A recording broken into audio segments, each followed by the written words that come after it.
We got more news and notes out of Camelback Ranch. Our big takeaways so far, some spring standouts. Emmet Sheehan made his Camelback debut for the 2026 season today. We've got more info on what that rotation could look like to start the season. We got an injury update. We know when Kiké Hernández wants to return. Clayton Kershaw pitched today. How did he do? And we're also talking Shohei Otani. What incredible feat will Shohei Otani give us this season? All that more coming up next on Dodgers Dugout Live. It's time for Dodger baseball. Welcome to Dodger Stadium. This is the golden age of Dodger baseball. The Dodgers are building a dynasty. You guys ready to parade? We got a parade. The Dodgers punch back and head to the championship series. Otani starts the 50-50 club. Monkey magic.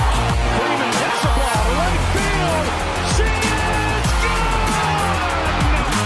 Start the party, Los Angeles. Your Dodgers have won the World Series. Think blue, bleed blue, and I'm out. Live from the heart of Los Angeles, this is Dodgers Dugout Live with your host, Doug McKain. What is up, Dodgers Nation, and welcome to another episode of Dodgers Dugout Live, the #1 Dodgers podcast and Dodgers show on YouTube. My name is Doug McKain. I cover the Dodgers for Dodgers Nation. You can follow me on X and Instagram at DMAC_LA. If you haven't yet, what are you waiting for? Takes just 1 second. You only have to do it once.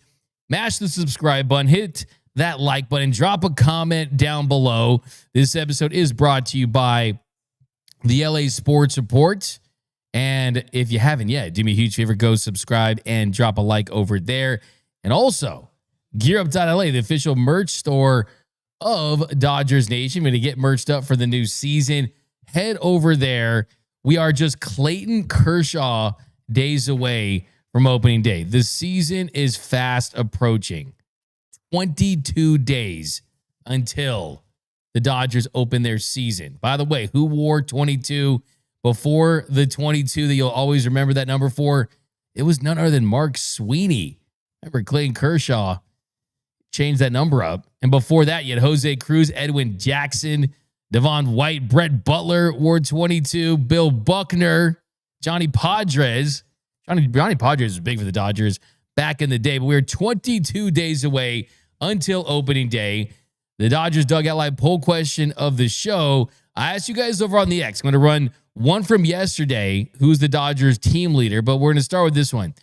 What feat will Shohei Otani pull off this season? Will he win his first Cy Young award, win the National League Cy Young? Right now, 28.2% of you say that'll be the NL Cy Young, but 51.3% say that'll hit 60 home runs, and then 20.5% say he's going to win a batting title. So we're going to talk about that. I was going to include World Series MVP to that, but we'll just keep it a regular season awards. I'd love to see him win that World Series MVP, add that to his list of accomplishments. So yeah, this is a live show. I see the comments. You watch in Mexico? Yes, we're watching this, Mr. Classic. Got a great catch there by Josue Dybala, who is now the Dodgers' #1 prospect in another prospect ranking list. So yeah, great to see some of the young players get their opportunities, make the most of those. We've seen that really for most of this week, but keep firing away those comments. Later in the show, we got the 7th inning stretch. We're going to give out a comment of the show. We got super producer Noel Sanchez, who said before the show not to cut to him because he's eating tacos. Well, guess what? You tell me not to do something. That is when I do something. And show those delicious tacos. And first of all, this is a fire custom jersey with the Serape blanket vibe. Fernando Valenzuela, number 34. The Dodgers have an exhibition tune-up game with Team Mexico as we speak. That's a great look on you, bro. Like, I mean, honestly. I woke up this morning, I was really torn because I have Mexico jerseys, I have Dodgers jerseys, but with Dodgers playing Team Mexico exhibition match today, I was like, I need to represent both. So this jersey was the right selection. Great call. You were like showing pride on both sides. I need to get one of those. I always wanted one of those. You're kind of giving me the Hood vibes, formerly known as the Hood Vince Scully. You're always invited to the asada, so we're gonna get you one. I've been told that, and I definitely appreciate it. It kind of gives that Hood Vince Scully. Big shout out to him. Big shout out to him, man. He hooked it up with this jersey right here. By the way, the Hood, he has promised me a bejeweled hat with the Dodgers Dugout Live, the Dodgers Nation logo, and I'm sure he'll hook you up with something too, a jersey. So the Hood, we have not forgotten about that. Hope to get that early on in the season. Got some of the best custom stuff in the game, and we definitely are looking forward to that. But keep those comments rolling. Noel's looking for them throughout the game. We're going to keep monitoring anything that happens in the game. It was so funny yesterday. Everyone just completely freaked out about Roki Sasaki in that first inning. Then he comes back and he puts together a much better performance. And then after the game, Dave Roberts, he said that, hey, there's a pretty good chance that he's going to be in that rotation to start the year. So a lot can happen throughout the course of a spring training game, but there is so much to get into in the world of Dodger baseball. So let's get right into it. Leading off, the hottest story in Dodger baseball. All right, so a couple things to choose from, but I will start with some injury news. During the ESPN broadcast, Kiké Hernández, who is still coming back from injury, he said that his hope to return is on May 24th. So May 24th, he's still away from the game. He did join Puerto Rico, and this definitely is good news. I mean, this is a good sign because Kiké Hernández, we know that the plan was never for him to start the season on the team, and that never really factored into the idea of bringing him back.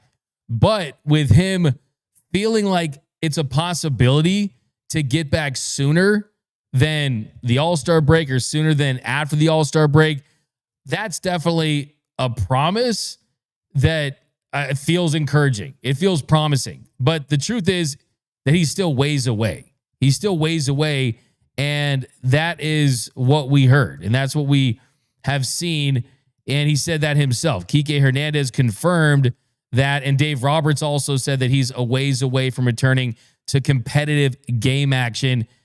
Kiké said that he's going to continue to try to do everything he can on the side to when he can start swinging the bat and when he can go into a minor league assignment, he's going to be in the best position to not have any major setbacks.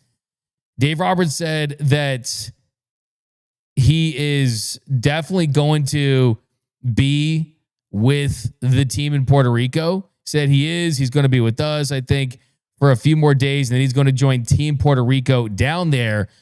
From what I hear, every day he's progressed really well. I've seen him running around and doing some movements, but yeah, I don't know what his progression is with hitting, but from what I've heard, it's getting better each day.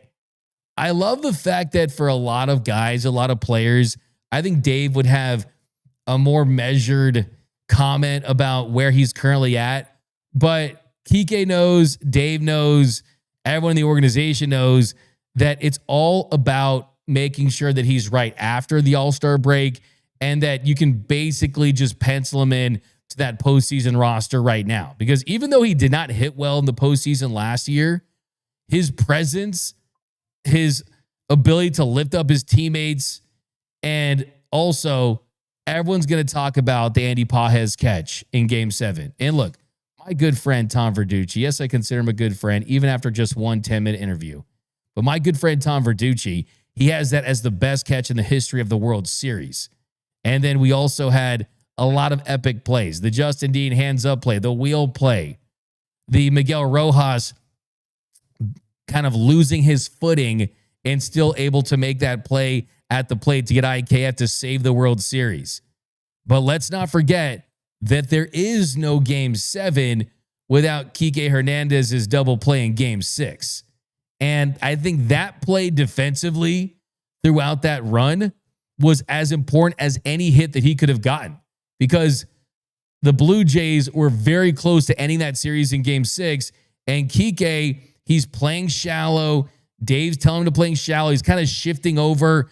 Kiké will do things that go against the analytics, and it will go against the outfielder positioning card if he thinks there's an opportunity there. And for him to charge the baseball the way he did, to make that catch, to kind of have his eyes off of the runner, and to just kind of not get a lot on that throw, but just enough to fling it to give Miguel Rojas enough time to make that play to end the game. That was incredible. I'll never forget what Miguel Rojas told us after the World Series when he got hugged so hard from Kiké Hernández that he had to get treatment after Game 6 just to make sure that he was ready to go in Game 7. So good to hear. We never expected Kiké to be fully back and ready to go to start the season. We never really expected him back even that close into the season. They're not going to rush him. So we knew that it was always a long-term play, but now we at least have a little bit of clarity as to when they could get him back. Because I think my big fear with Kiké is we do the Kiké thing where it's, yes, of course, we want Mr. Keektober back, but if it's after the All-Star break, if it's at some point August or September, is there truly enough time for him to get a rhythm at the plate, for him to find his offense, for him to put together the kind of season where if he wants to continue playing after next year, that he has enough of a sample size and a body of work to sign another deal, if it's not with the Dodgers or with another team. So this tells me that he's feeling good enough to really get in the groove before it's too late. So that's definitely very, very promising. And we know that, hey, midseason, that's what we're looking at right now. The surgery, just the details of it, it was a torn extensor tendon in his left elbow, and he played through it during the 2025 season before undergoing that surgery. So is that why the offensive numbers were down in the postseason? Is that why the overall kind of season probably wasn't where he expected to be? And look, let's not forget, this is a dude, I'll never forget when he had his first strikeout and he's kind of pumping 80. Are they going to let Kiké pitch again? Or are we going to see the Kiké pitching helmet again? So I'm wondering if that is going to be the case. But good to see him back whenever that is. If it's towards the end of May, we'll take it. And let's be honest, this is a guy that he's going to find his way, even though he did hit 236 throughout the postseason and times like that. He's going to be a fine. I mean, he ended up hitting 203 in the season as well, but they're looking for more offense from him. Got a super chat. Oh no, it's Sneaky Panda. So Sneaky Panda, you're the one guy that I go against my Ron Burgundy instincts on this show, where I'm going to read it and then I'm going to see if it's appropriate and then I'll read it to the chat. So guys, it's going to be a little moment of silence here while I read Sneaky Panda's comment. A $5 super chat. Really appreciate. By the way, we want Panda. Here we go. It says, okay. So this is okay enough to read. It does offend people. If anyone should be offended, it's myself, but I will read it anyway. So let's go ahead and read. I'll give you the fire take right here. Sneaky Panda, $5 super chat. D-Mac, have you tried the steak torta from Porto's? Also, when are you going to throw your torta for us? Looking hefty. Not anytime soon. I'm going to need to be on stage with Dave Roberts and Ice Cube if you want something like that. But appreciate the super chat. Absolutely. So good stuff no matter what. We got Mr. Classic. I like this show with the game on. Look, I mean, I think after the first couple innings, you never know what you're going to see in a spring training game. But I think we have a good sense of what's going to go on in this game. What are the big storylines that are coming out of this game? And really the number one thing we wanted to see today was Emmet Sheehan get back out there on the mound and make sure that things are feeling right with Emmet Sheehan. And Emmet Sheehan certainly got his opportunity today. They know that he's someone that they're going to rely upon as the season starts, and they want him to take the big step next season. And it was good to see him back in action today. Emmet Sheehan, welcome to Dodgers spring training. He missed the first couple of weeks with a little bit of an illness that he was dealing with. And just looking him at that first inning, it was a scoreless first inning. He got a couple pop outs. He was getting ground outs. And it's good to see him kind of bringing in a arsenal that he's already comfortable with. I think today you look at his pitch mix, he ended up throwing 34 pitches, 15 four-seam fastballs, 9 changeups, 6 sliders, and 4 curveballs. And his best pitch from a stuff plus standpoint was that four-seam fastball, the velocity, the movement. He returned to the mound and he put up some pretty decent stuff plus numbers. I think the big key for him early on, getting the feel for the changeup. You hear that a lot of times when it comes to pitchers during spring training is, are you going to be one of those guys that takes a little longer for some of their secondary pitches?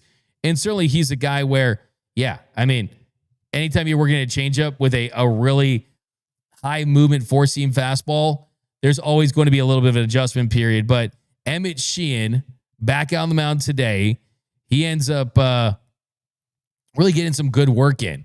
And it's not the storyline that yesterday was Roki Sasaki, but hey, you got a good day for Emmet Sheehan. And we ended up talking to him during our time down at Camelback Ranch. I think the big thing for Sheehan is I was trying to build him up. Like, hey, man, you really had a year where there's a lot of really interesting advanced stuff with Emmet Sheehan. When you look at how his stuff is playing, and you talk about guys like Paul Skeens, you talk about guys like Tarek Skubal.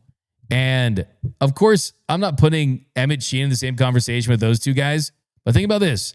There's only 3 starting pitchers last year in Major League Baseball that threw 70 or more innings, had a strikeout to walk ratio above 23%, had an opponent's batting average under 200, and had a FIP under 3. Tarek Skubal, Paul Skeens, and Emmet Sheehan. I told Emmet Sheehan about that stat, and he's like, wow, I appreciate that. Gives me a little more confidence. But I try not to look at those things, and I try to focus on things I need to improve on. And one thing he told me was he didn't feel like he pitched great in the postseason. And yes, he did have his ups and downs in October in a different type of role where he wasn't starting games. He was coming out of the bullpen. But I will say this, he did pitch in Game 7, and he did go an inning, gave a couple hits, but had a couple strikeouts. And all in all, in the postseason last year, in 7 1/3 innings, posted an 8.59 ERA. But now he knows what it's like to pitch on this stage. And I still think that from a pure stuff standpoint, Emmet Sheehan is the Dodgers pitcher that no one talks about enough. I mean, the way his stuff profiles and projects, if you didn't look at the name on the back of his jersey, you would think that this is some emerging young pitcher who has a chance to be a frontline level starter if he puts everything together. This is a guy that, yeah, he hasn't reached that yet. But one thing he told me too, which I found very interesting, is he has never pitched a full season wire to wire while being healthy. And you can look at that a couple of different ways. You can say, well, wow, is that telling me he's injury prone? For me, it's telling me no. The first part was he had to make it to the big leagues, and he did do that at the beginning of the year. And then there were some injury issues. But now, look, let's not forget, this is a guy that is going to get an opportunity this season. And I think you look at the kind of younger guys on this roster, he should be right there at the top. He should be right there with Gavin Stone when he comes back, and River Ryan as he emerges, and Roki Sasaki. Emmet Sheehan is 26. He's the guy that I think should lead that group, and we'll see what he does with his opportunity for the season. But he's got a major, major opportunity. He's going to start the year in the rotation, and just talking to people yesterday, there's no chance really that Roki Sasaki is not going to be in the Dodgers rotation to start the year. And one thing I heard was, look, yes, you got to accept this. There is a little bit of favoritism with Roki Sasaki. And a part of that has to do with the fact that, yes, they did have certain conversations with him when he was deciding to choose with the Dodgers over the Padres, over the Toronto Blue Jays. And he had every team in Major League Baseball that wanted to go after him. The Dodgers gave him a little over $6 million in international bonus pool money and signed him to a minor league deal. There is that, but it's also, hey, they think this guy has the potential to be great. And I think yesterday was a small win and a step in the right direction for Roki Sasaki. And no, we are not going to put the Roki of the Year shirts at 75% off. I was offended by that comment yesterday because the truth is he showed himself, and I think he showed the Dodgers a little something yesterday as well. And what he showed them was, hey, I've proven to be able to overcome some adversity. And yesterday's start, he gave up a single and 2 walks of the first 3 batters he faced. He gave the grand slam to Kyle Manzardo. Then he walked the next batter. He was taken out of the game. And what I say, this is spring training. You can re-enter the game. And if you go back and watch Roki Sasaki on the mound, it's clear that Dave Roberts was telling him right there that, hey, go sit down. This is going to be an up-down. You're going to get back into this game. And in that first inning, if you go back and watch, he was missing everything arm side. Then the second inning, he started out behind the count in the first batter that he faced, threw 2 straight balls, and then all of a sudden things started to click. He recorded 7 strikes in his next 8 pitches, and that splitter was money for him. He had 2 strikeouts with that splitter. That's what he has to do. Play to your strengths while you're developing that third pitch. If Roki want to go out there and go fastball splitter, he could be pretty decent. But the biggest key for Roki is last year, from what I heard yesterday, is last year it was the lower body that was giving him issues. Pitching coach Rob Hill, pitching performance coordinator Ian Walsh, they completely revamped his lower body mechanics when he was down in Oklahoma City, and it had a lot to do with rotating the hips. And Rob Hill, he talked about how when he rotated his hips, that was essentially death to his mechanics and his overall just effectiveness out there. Because when you rotate the pelvis early, everything gets out of whack for Roki. Yesterday, the bottom half looked pretty decent. It looked similar to what we saw when he came back up. It was the top half, and then he definitely made an adjustment during that game. But hey, the truth is with Roki, love it, hate it. Do you think he deserves it? This is a guy that I remember people were calling the LeBron James of baseball. And when he was in the MPB, he had an 80 grade splitter. That's the highest grade you can get for a splitter. It's a unique pitch, a sub 500 RPM. He was throwing triple digit heat. Is he that guy right now? No, but here's the key stat I'll give you for Roki Sasaki is amid all of his struggles last season, and yes, the numbers were ugly. 4.72 ERA, a 6.16 FIP, a 6.13 expected ERA. He struck out just 15.6 of the batters he faced and walked 14.3%. That was the highest of any pitcher with at least 30 innings. He had a 1.57 home runs per night. He was terrible for long stretches last season. But the one number I lead on, and the one number that tells me that he still has the potential to not just be great, but to be special, is opponents still could not hit his splitter. Opponents hit just 137 on his splitter last season.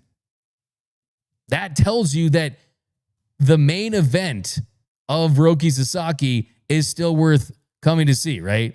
That splitter still is a better pitch than what most pitchers have in Major League Baseball. He just has to find that command and consistent velocity. And let's not forget, too, last year in the postseason, 9 games, 10 and 2/3 innings of work, 6 strikeouts, 5 walks, a 0.84 ERA, and had 3 big saves. So I'm hoping he just kind of remembers that, builds upon that, and can take some of these lumps early on in the season. I thought it was a big confidence builder yesterday for Roki. He said himself that he wasn't feeling it, and then he found something during that game. And the big adjustment for young pitchers and young players is the ones that turn the corner are the ones that can make in-game adjustments. There's ones that can make in-game adjustments, and there's ones that it takes some film review after the game, or you have to do it in batting practice, or it takes a couple of weeks. The ones that can adjust quick are the ones that accelerate in this league. And I think that Roki Sasaki, hey, I like that he's taking his lumps early on. I really do. But what you need to know is that even with the off days to start the year, where you got that first Sunday off, Then you get the next 4 Sundays off. Even with that, Roki Sasaki and the Dodgers are still, if everyone stays healthy, going to go with the 6-man rotation, and he's going to be a part of it. And that's not going to change, barring an injury or something extremely significant with those struggles. But next up, okay, I see some more comments here. Keep firing away. The game's still going on, it looks like, right? What inning were you at, Noel? We are in the top of the 7th. Top of the 7th inning. What's the score? Still tied 4-4. Still tied 4-4. We've been in the top of the 7th inning for a while. Hey, who knows?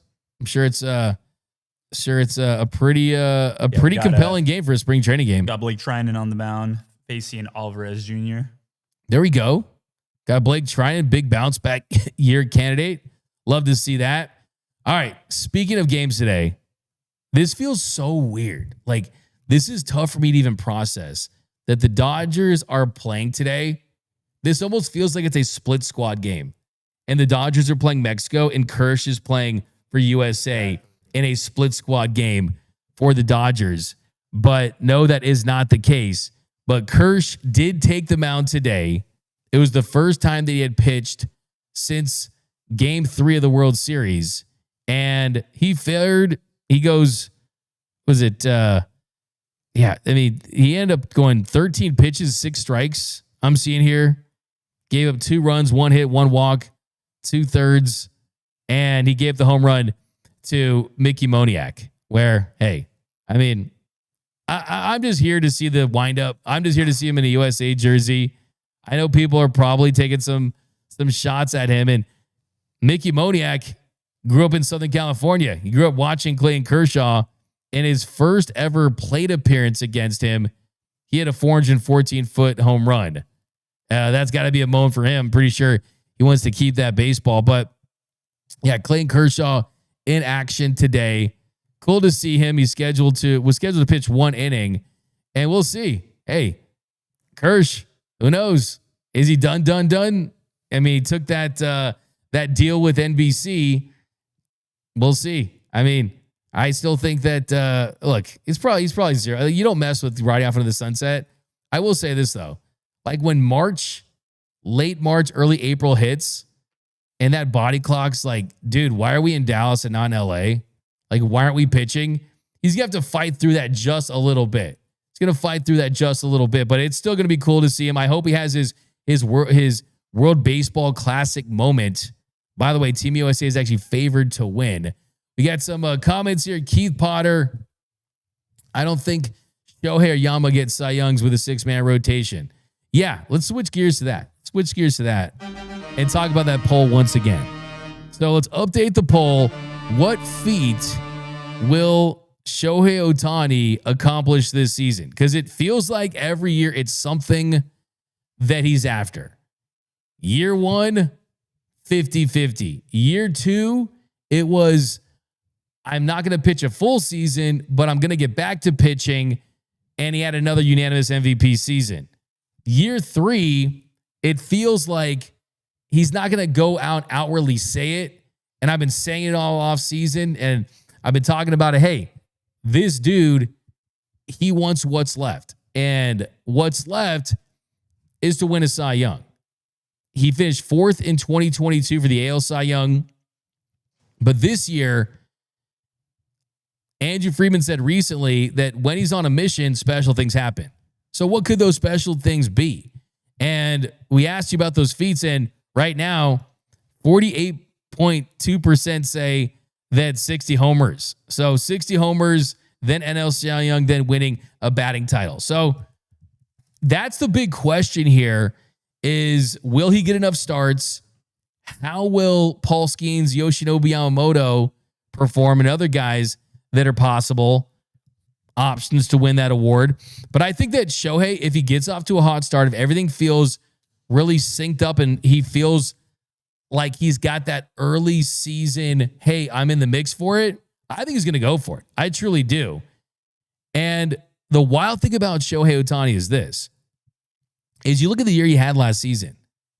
Yes, I think people remember his performance in Game 7 where he clearly just did not have it. He was fatigued. Should he have been out there for the 3rd inning? hey, they won the game, right? So everything worked out the perfect way.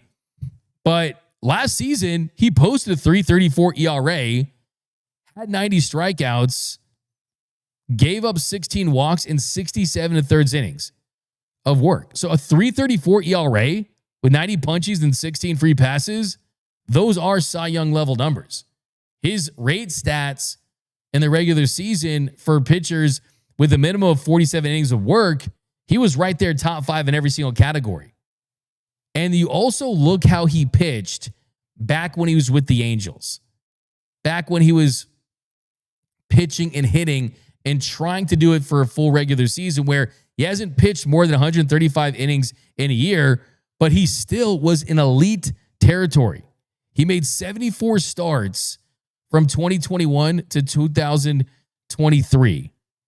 And he posted 2.84 ERA, had 542 strikeouts to 143 walks in 428 1/3 innings.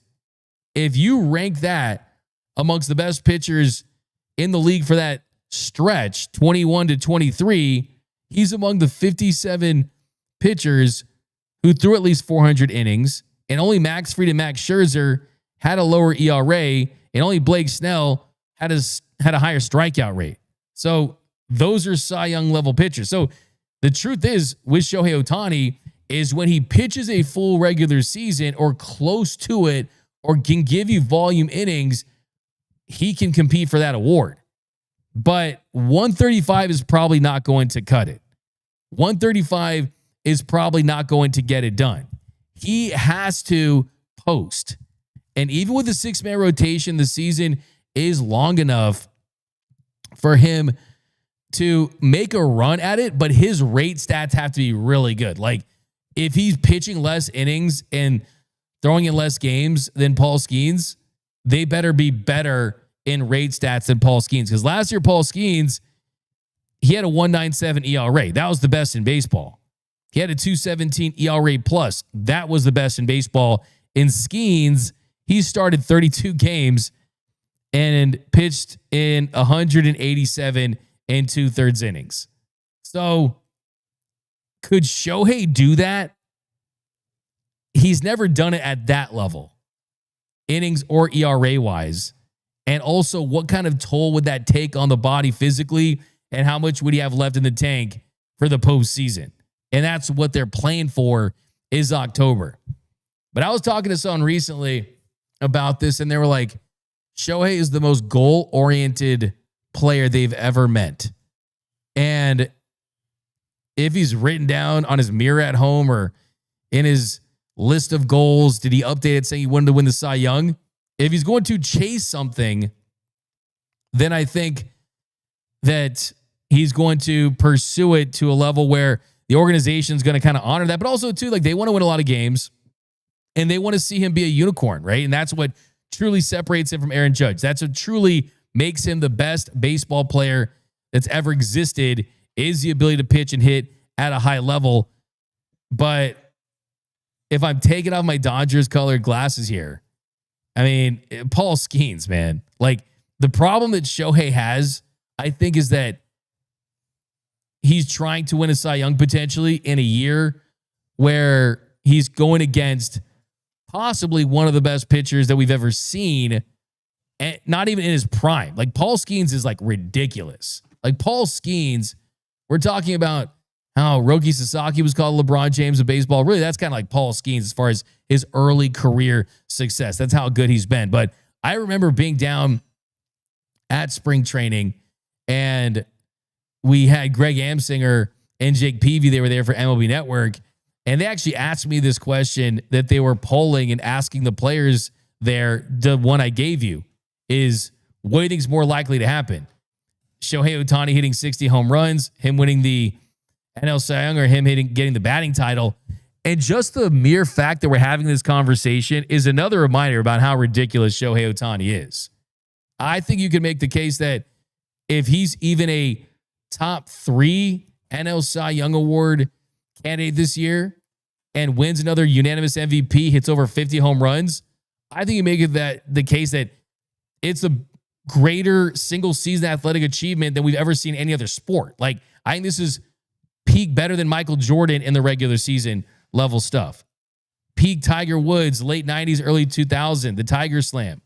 I mean, this is truly unprecedented dominance over your sport on an individual level.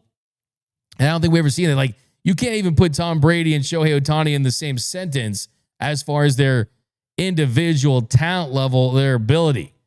I mean, it's tough to compare him to anyone out there, and that certainly would take him to a new level. As far as the batting title is concerned, that's not what Shohei really is about. I mean, certainly he's a guy that can do damage at the plate, and he is not someone that is a low batting average type of guy. But the best batting average he's ever had in a season was .310. That was with the Dodgers in his first season in 2024. His second was .304 in 2023 with the Angels. So, yeah, he's capable of being a 300 hitter, and that's certainly impressive. But to win a batting title, you're going to have to put up better numbers than that.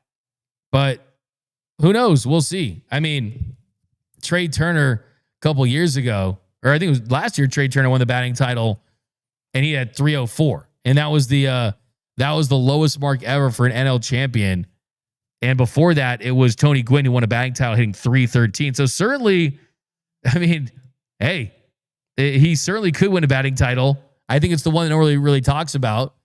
I think the 60 home runs would be a more impressive feat, along with having a Cy Young season. But yeah, let us know down below. What do you think is the more likely scenario for Shohei in 2026? Batting title, 60 home runs, or NL Cy Young?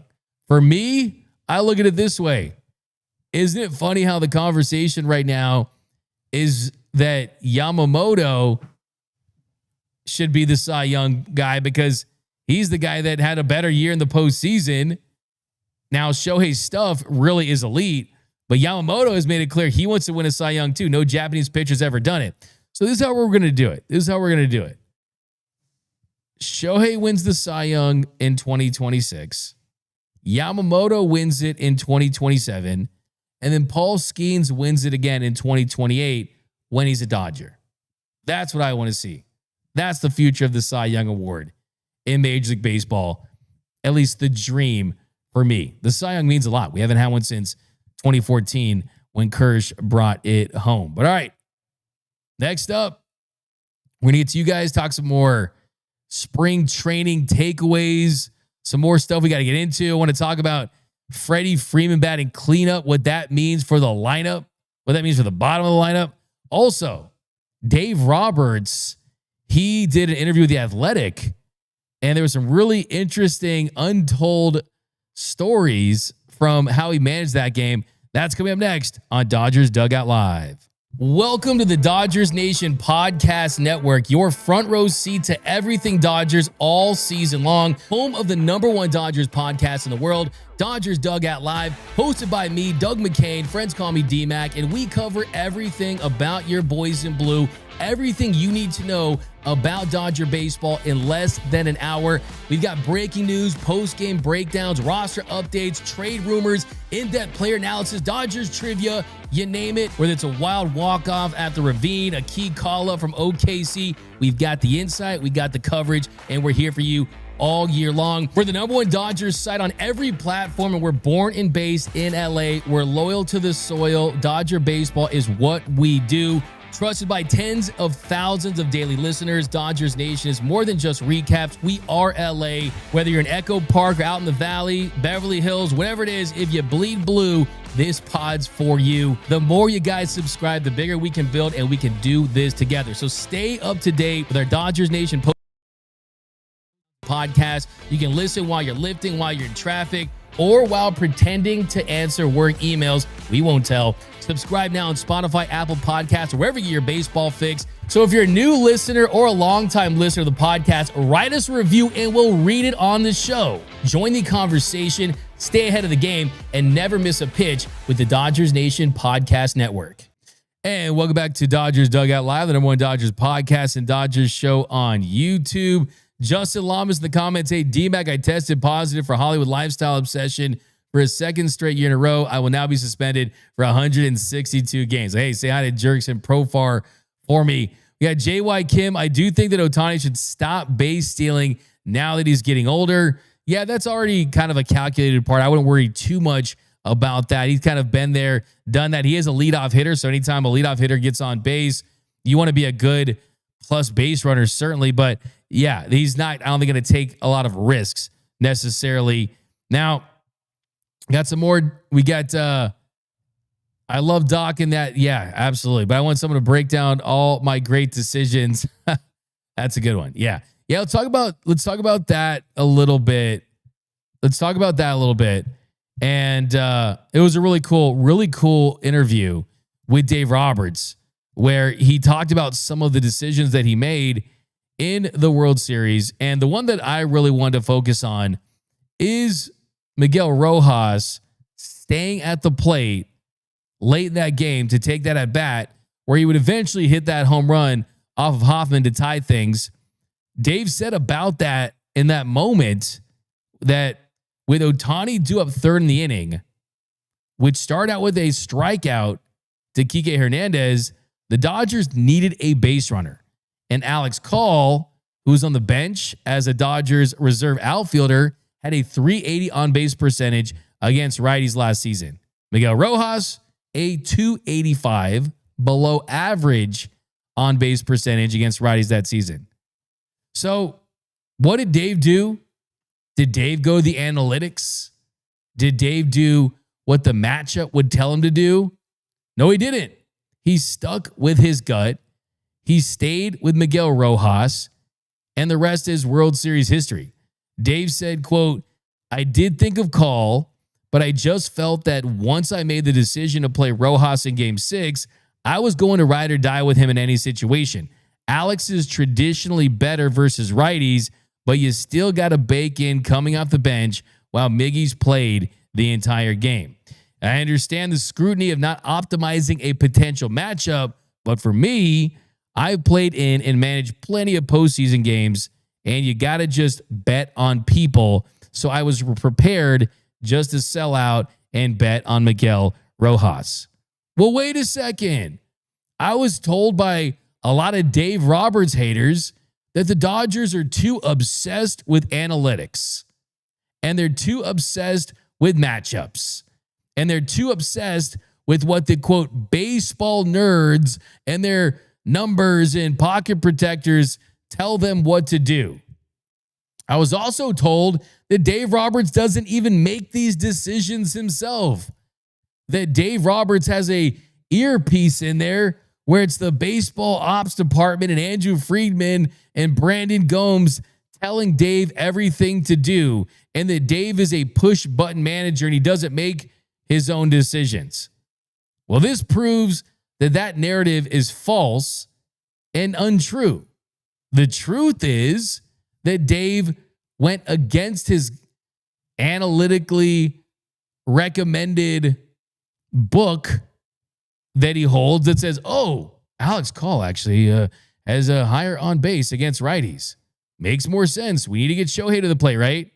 No, but he bet on the player. He bet on what's in between the ears. He bet on the heart. And on top of that, he made his own decision. And that decision ultimately led to tying that game, which ultimately led to winning the World Series. Dave Roberts, I think, deserves an apology from a lot of fans that, look, it's okay to criticize Dave. I'm not against that. But I think the apology comes in saying that he's not the guy doing his job, that he's not the guy living and dying with those decisions. The truth is, they give him all the information, and yes, there are meetings and discussions that they have, but Dave Roberts does have the final say. And that final say ultimately led to not just this, but multiple really, really positive decisions where, yes, look, the truth is most of these decisions are coin flips. And you only talk about the ones that don't work, and you don't really talk about the ones that necessarily do, but a lot of times can go either way. And Miguel Rojas could have grounded out, could have struck out, could have popped out, but he didn't. Instead, Miguel Rojas, he hit a bomb. And the crazy thing about it is that Miguel Rojas had homered once off a right-hander all season, and it came in June against a backup catcher in a 10-run game, and he does it against the Blue Jays closer in Game 7 of the World Series in one of the most dramatic moments we've ever seen. I mean, how about this? When the Dodgers fell behind that game, when Shohei Otani did not really have it, the Dodgers, their win probability dropped all the way down to 17%. And it was even lower than that later. But, I mean, a 17% win probability, you come back and win Game 7. And let's not forget, too, it was Dave Roberts. They decided to put Andy Pajes in the game who would make that catch to save it in extra innings. He didn't use Alex Call. He didn't use Tommy Edman. He takes him out of the game. And he was also calling where the outfield defense was going to be. So I give a lot of credit to Dave Roberts. I really do. I've always said that he's had to win 3 to win 1. But at this point, he's certified. And honestly, it really doesn't even matter if you're hating on Dave because he's going to have that job as long as he wants it. We got to update Noel. But we got 2 updates. First off, the Dodgers did beat Team Mexico 7-5. But also, Kiké Hernández just made an announcement on Instagram. His son, Santiago, has been born. Congratulations. A lot of Kiké news on this one. Busy guy. He's watching Yamamoto's dog, Carlos. Congratulations on a newborn son, Santiago, you said? Santiago. Same name as my favorite new Dodger. Santiago Espinal. Santiago Espinal. So congratulations to Kiké Hernández, man. Love to see it. He looks happy. He looks like he's getting healthier. The dude's a made man. He truly is. And that's exciting stuff. It really, really is. We got, this is an interesting one. Foxy Cinnamon. Let's go to the 7th inning stretch. Let's break it down. The 7th inning stretch.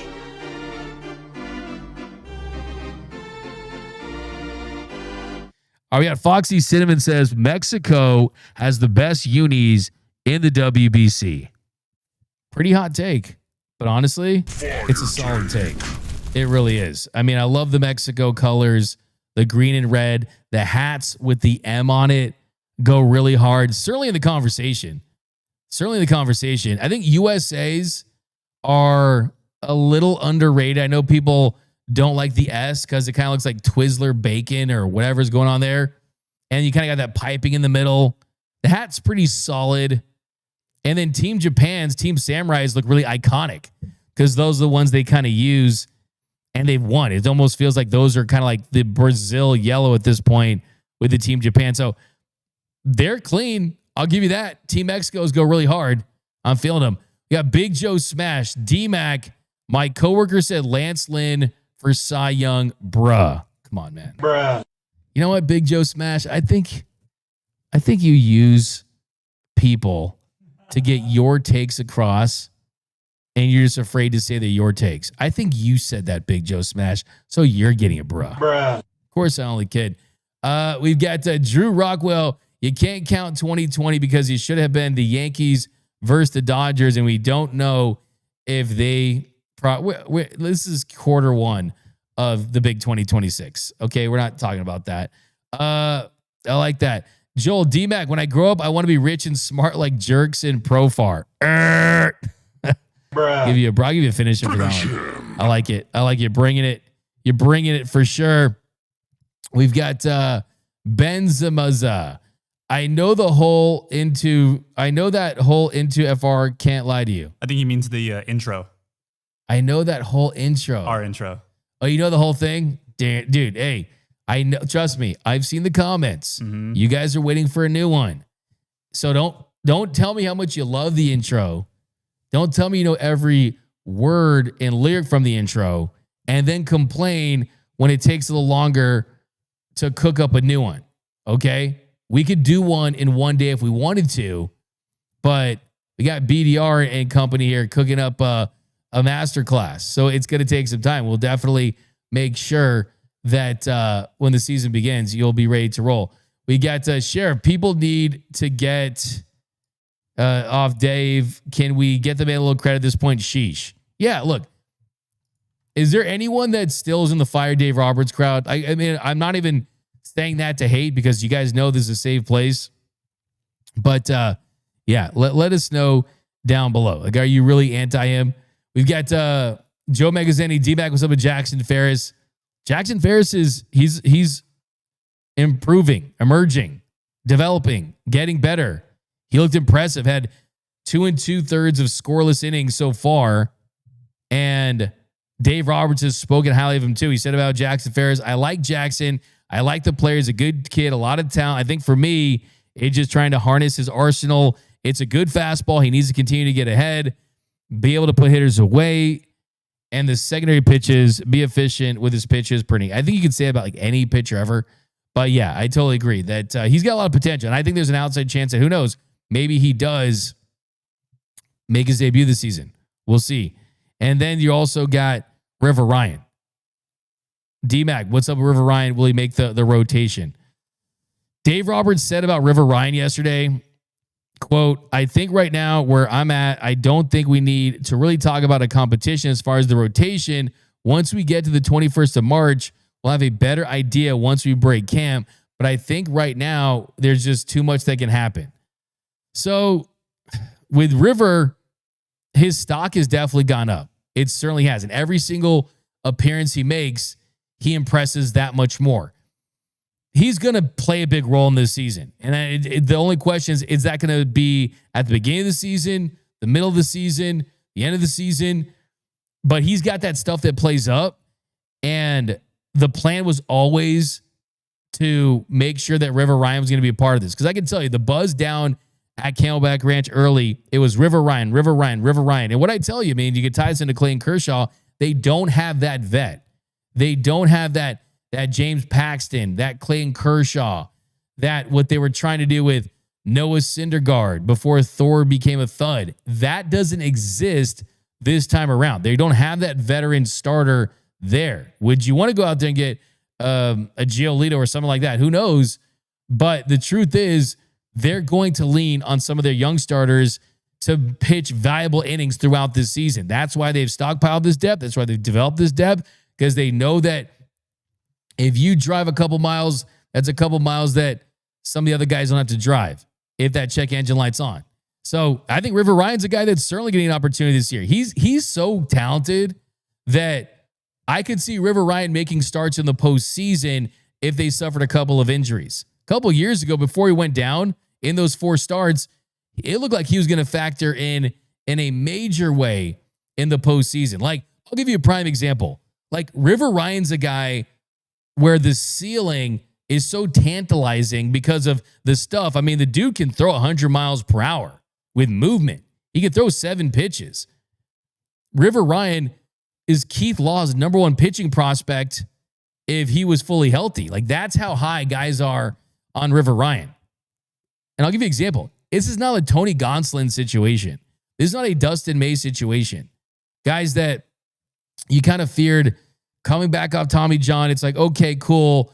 They can fill some innings in the regular season and they can carry the load while the top dogs are out. No, this is not that. River Ryan has the potential to be a guy. What do we call him, right? The LA River? Because he's nasty. He's dirty. And I look at some of these guys that have come up through this organization, even Gavin Stone, Bobby Miller.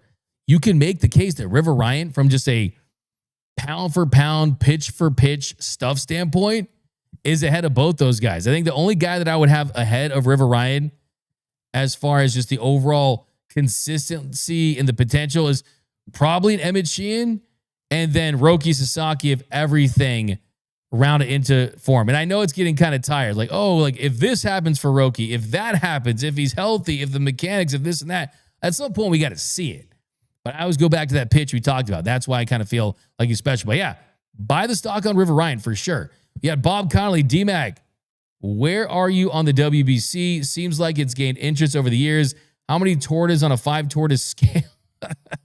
I like that. The tortoise scale. The tortoise scale.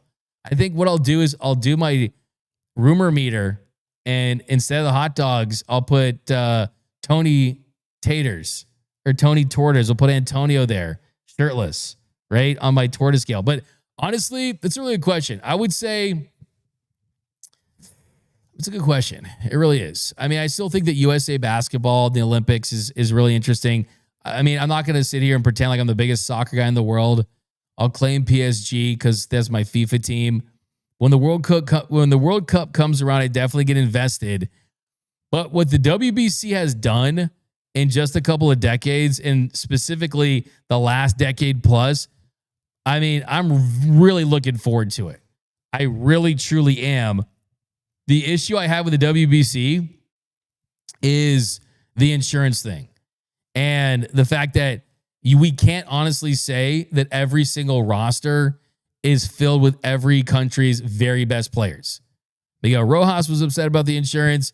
There was a story about Bad Bunny trying to pay for Francisco Lindor and Carlos Correa's insurance. Look, you need every country's best players to be participating. But still, having said that, it's going to come down to the USA, Japan, and Dominican Republic, and those three teams outside of Tarek Skubal going full blown. Hey, I don't want to pitch, and he's going to pitch just one game. Those guys are going to be loaded with loaded rosters. So as far as the my tortoise scale, I'll give it a 5. I really will. I think it's really entertaining, especially this time of year when it's to start the season off. It does have that NCAA tournament type of feel. And the complicated thing for me is my brain doesn't know how to root against Shohei Otani and Team Japan and Yoshinobu Yamamoto. My brain just, it struggled in 2023 even before he was a Dodger. Let me ask you guys this question. Is there anyone out there that if Clayton Kershaw is facing Shohei Otani in the championship game, what result are you looking for? What result do you want to see in that situation? Do you want to see Kersh strike out Shohei? Do you want to see Shohei hit a bomb? Do you want to see Shohei draw a walk, maybe just kind of cancel it out? I think for me, my thing is always I want to see greatness at the highest level. I've watched sports my entire life, and sometimes I like to see the opposite of greatness. So occasionally I'll tune into a Padres or a Clippers game, things like that. But for the most part, I want to see things that I feel like I've never seen before, or see things that I'll be able to say in 20 and 30 years that, hey, wow, this guy, you'll never believe what this was like. And I think that's what Shohei truly gives us right now. Look at the poll question of this show. It's the most insane thing ever that we're even having the conversation about a guy competing to be the best pitcher in his league while also possibly hitting 60 home runs. Think about how absurdly ridiculous that is even to comprehend. Like Barry Bonds, his ERA would be bigger than his head after all the steroids if he was a pitcher. Yamamoto, would he ever hit a home run in a big league game, right? Let alone Otani hitting 60. It's to the point where I agree with Andrew Friedman, where it's almost like he's underrated. So it's tough for me, but let me see. Let's see what people are saying out there. People are saying, bruh. Here we go. This is from Sheriff. Kerr strikes out Shohei looking with a 3-2 curveball. That'd be a great moment, but if the game was on the line, I don't think that Shohei smiles back. Kershaw versus Shohei. I'll be rooting for the asteroid to hit the earth. LMFAO. Keith Pye with it. No one wins. But Kerr strikes out Shohei.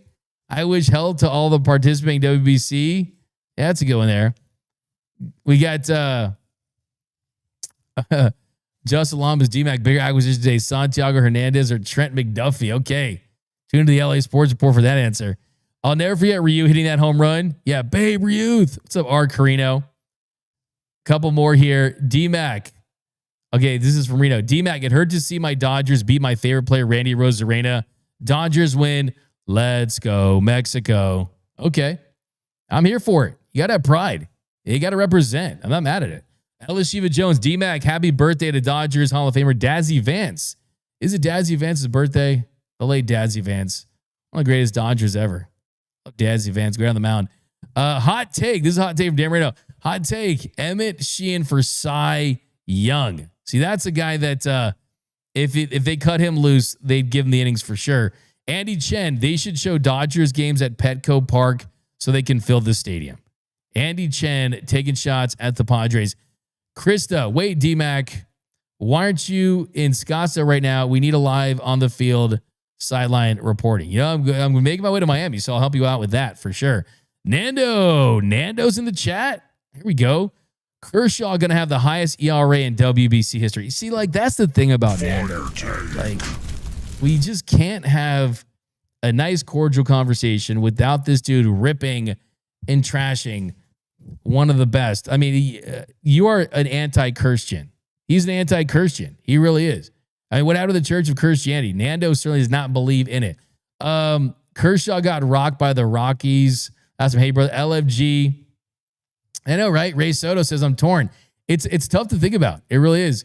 Those guys are our guys, right? But hey, your country's your country too. Here's the thing. I mean, if Team Japan, if they win, I mean, how about this? I just thought about this. If Team Japan wins, Shohei Otani is going to be a part of two dynasties at the same time.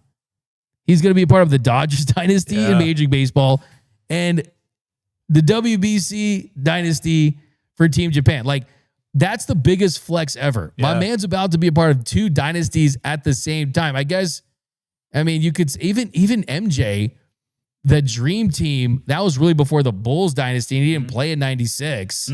So, I mean, I'm trying to think of examples. I mean, I guess there's probably some international soccer dynasty right there at some, I mean, Mbappe won the World Cup. And even when Messi won the World Cup, he wasn't winning Champions League finals with La Liga. I mean, I'm talking, this could be one of the age of flexes. I mean, a double dynasty. But here's the thing. Here's what I'm looking for. I'm rooting for the matchups. I need to see the DR. I need to see USA. I need to see Japan. I need to see those guys mix it up in some capacity. We got Pika Peep. Think Dave Roberts would ever let Kendall George steal home if he's at third base?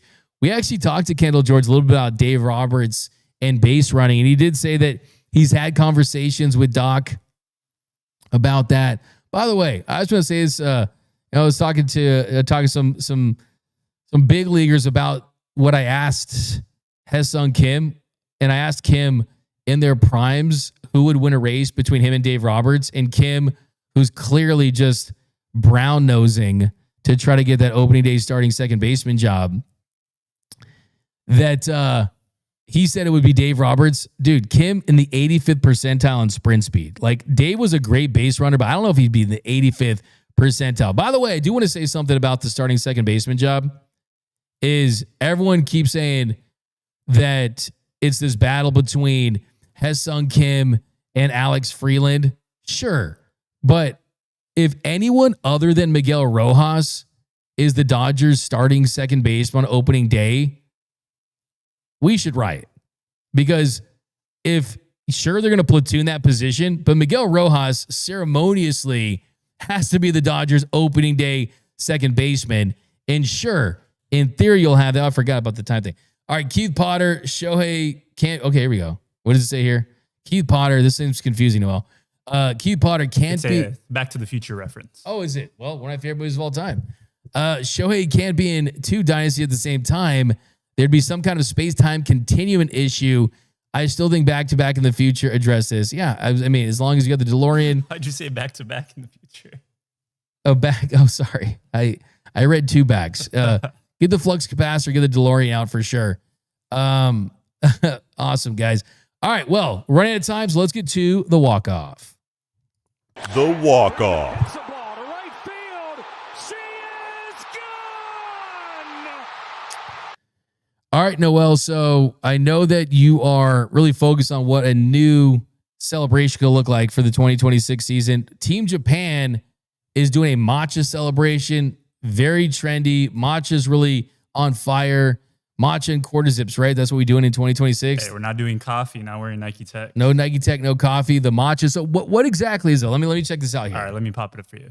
The matcha. Okay, all right. I see. Wow, he looks so happy. What the? Shohei looks so happy. Okay, oh, he's stirring up the matcha. All right, I like it. Run it back one more time. Let's see here. I mean, it's interesting because they got it going on. All right. Got Seiya Suzuki. Seiya Suzuki, I see that. And geez, Shohei looks so happy. Yeah, he was like screaming after Seiya hit that 2-run homer. Hey, I mean, the question I'm wondering is, does this translate to the Dodgers? Mm-hmm. Like, will the Dodgers implement this?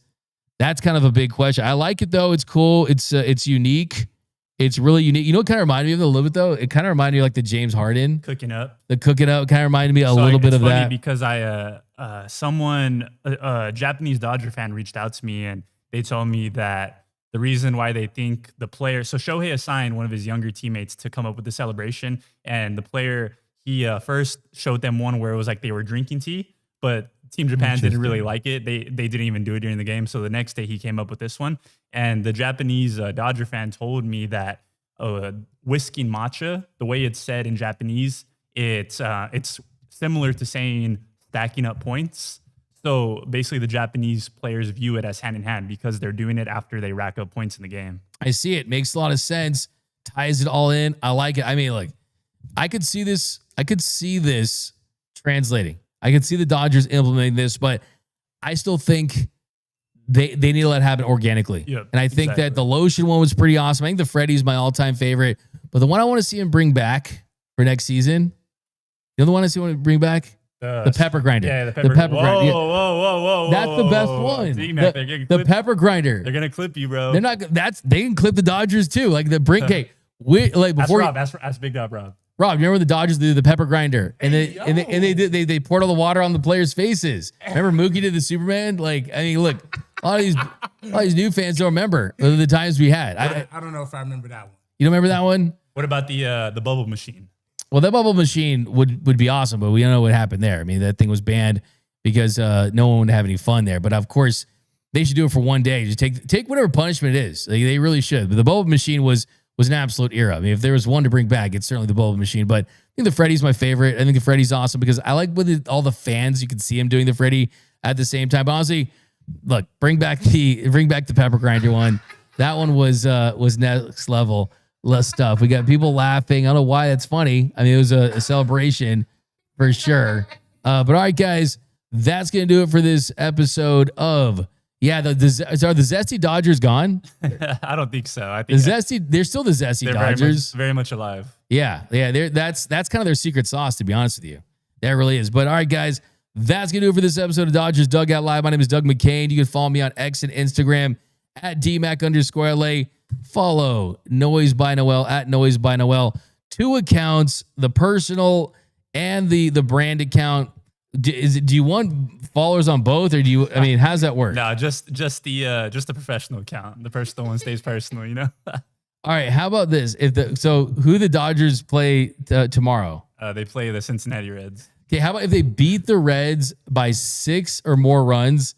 You make the main account. You make your main account. Your main account. There's no more the personal one. Your personal, that you merge them. All right, that's fair. 6 runs. Okay. I like there you go. We're gonna keep doing bets all season so we can try to make that happen because too many accounts for Noise by Noel for sure. All right, guys. But see you guys next time. Remember to subscribe to the channel, hit the notification, hit the like button, subscribe to the LA Sports Report. Go to GearUp.LA for all of our merch, and remember that nothing brings together quite like Dodger baseball. And until next time, think blue, bleed blue, and I'm out.